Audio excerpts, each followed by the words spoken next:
और मुबारकबाद के मुस्तहिक जाने वाले स्पीकर अयाज सादिक साहब भी हैं। हम सब बात ये कर रहे हैं कि जमहूरियत और इख्तिदार एक जमहूरी हाथ से दूसरी जमहूरी हाथ तक मुंतकिल हुआ है अल्हम्दुलिल्लाह, और जमहूरियत का ये तसलसल एक बेहतर और बेहतरीन जमहूरियत की तरफ का सफर होना चाहिए।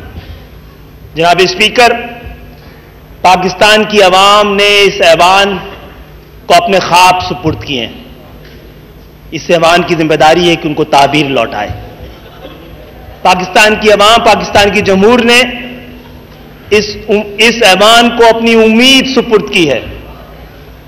यह हमारी जिम्मेदारी है कि हम उनको यकीन वापस लौटाएं, और इंशाअल्लाह ताला वो जमहूरी माहौल और वो जमहूरी रिवायात जो कल आने वाले ऐवानों का मुकद्दर होनी चाहिए, आज की ऐवान उस तब्दीली के साथ अपना सफर शुरू करे। कुछ जो लोग कल यहां बैठे थे वो आज यहां बैठे हैं, और जो यहां आज बैठे हैं कल अगर वो वहां भी बैठे।